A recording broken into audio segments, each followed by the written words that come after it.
Look around you. Not just in the classroom, but look at the world outside the classroom. Is the world we live in more at peace or filled with evil? Let us be honest with ourselves for a second. Have you ever seen someone do a good deed? I mean, a real deed. Although picking up litter or helping a student pick up the books they dropped are a start, they don't compare to those who risk their life for the health and safety of others, or those who stop someone from really making a mistake. Now, what about bad deeds? Not cheating on tests or quizzes, but stealing or hurting someone. The problem with society is that we are constantly struggling in the game of tug-of-war to be at peace or be a world filled with evil and malicious people. We all crave a utopia, but when everything goes our way and life is perfect, will you really know how to live? Would you know what emotions feel like? The struggle to keep up with everyday activities, and so much more. A well-known phrase, "It may not be happening here, but it's happening somewhere," refers to the difference between our lives here, right now, in a safe building, and those who are constantly struggling to survive and feed their families. But how does our lives compare in whole? There are those at peace, not dead, and those who seek revenge through malevolent actions. Forgiveness. Just one of many awe-inspiring methods we as humans use to protect and heal ourselves. We all make mistakes, whether we did them intentionally or was by accident. When we make mistakes, we are filled with resentment, guilt, and hatred towards our unthoughtful thinking. A life filled with bitter words and actions is a life not to be lived. So in order to cope, we apologize and accept our mistakes. In the end, we hope that the victims of our actions will forgive us. It doesn't mean that you have to accept their actions nor forget it, but allow yourself to move on and be happy. Here, take it this way. Our mistakes are just words and actions that have spilt on our work of art, which is our life. To fix this mess, we use forgiveness by pulling back out the colors needed to repair the mistakes. On the other hand, not everyone has the heart to forgive an individual as the situation may be more severe. We will hold grudges causing a loss in friend or friends, and it may lead to fights. There is an answer. Move on. Your life is at a standstill, still waiting for the train to arrive, but it will not arrive until you can move on. My motto to these situations is to learn to forgive and forget, and learn from those experiences. Humanity. Its key highlight is compassion because we express kindness, loyalty, and generosity that makes us human. Not only do we have feelings, but we protect lives and try to protect our own families. We've learned from our past and pushed for innovation that we've become so smart. We've been to different planets and moons, sent advanced subs down into the deepest depths of the ocean, and tried to explain how the world around us works, such as how mechanical our bodies are working round the clock every day in order to keep us alive. Yet at times, not every human body is born correctly. In addition, the population has grown so vast and resources are depleting in many parts of the world, along with corrupted governments that people go into poverty. Therefore, we created charities where you can donate money or supplies to help make their lives a bit better. But in spite of our knowledge of the world and our compassion, humans aren't perfect. There are humans who steal the rights and lives of others. For example, the Nuremberg laws took rights away from Jews, and there are murderers who kill without hesitation. Sometimes people will mock the disabled rather than aiding them because they find it funny or disgusting. In school, we are enforced to have a certain amount of community service hours, but many lack the motivation to get out and into the community. Guidance. It was given to us at birth as we gain two guides to help us on the formation of our virtues and beliefs. There are birth parents, but I can tell you that not everyone has two parents living with them. This may be at fault due to being divorced, one or both passed away, etc., which leads to causes of how our change in attitude over generations has altered greatly. Furthermore, parents have become reluctant and ignorant by losing interest to support their children, whether it is due to a job, health issues, or they're too lazy and or don't care.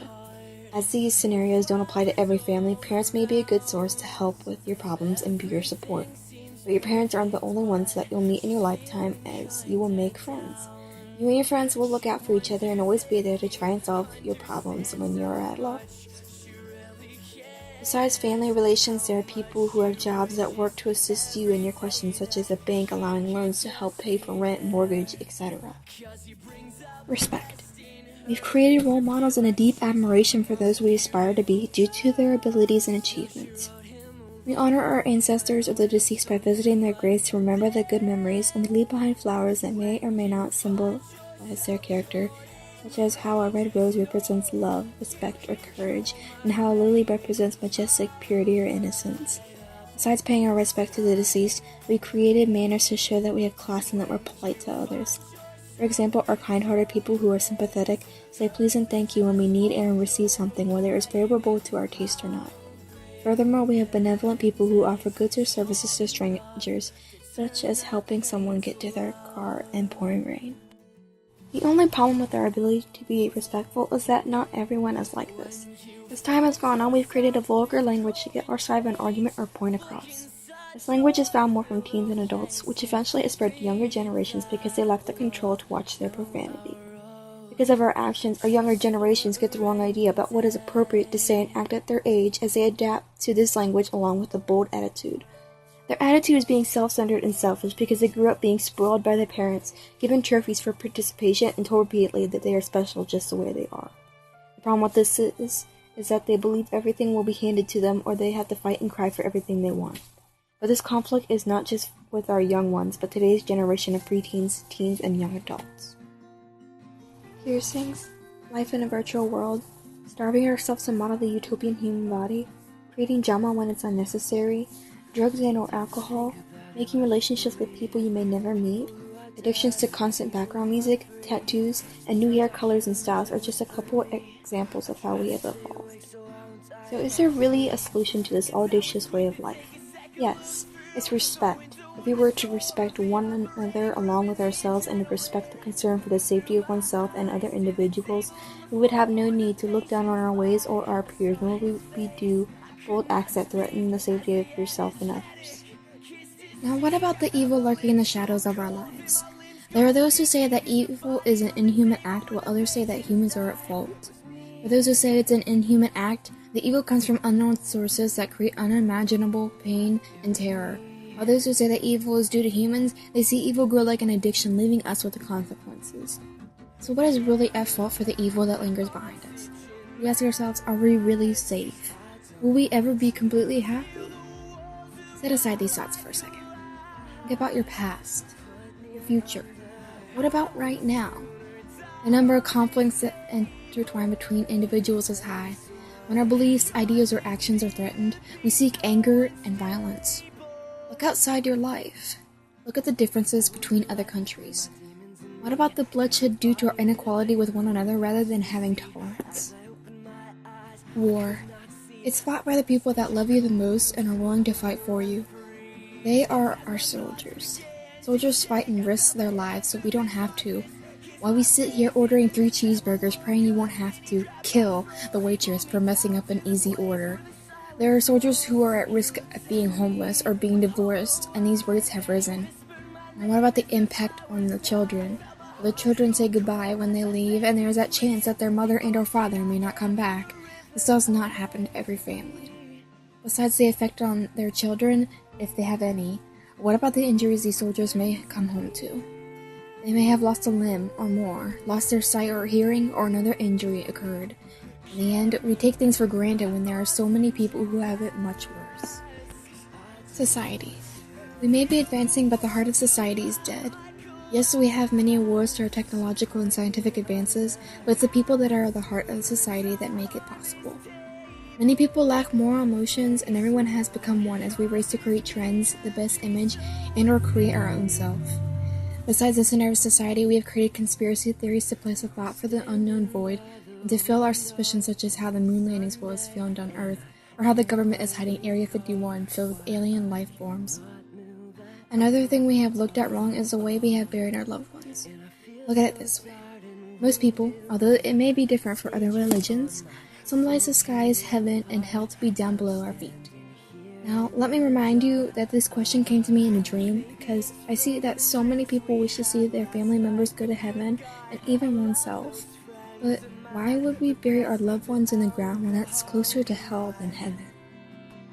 Stop thinking about ourselves. Take a second now, look to your left and to your right. What do you see? You see individuals who have created themselves to who you see today. Now look at their clothing, their gender, color, etc. That's what their life is like. Think of the rumors and things said about these people. For the individuals you don't know personally, what do you think of them?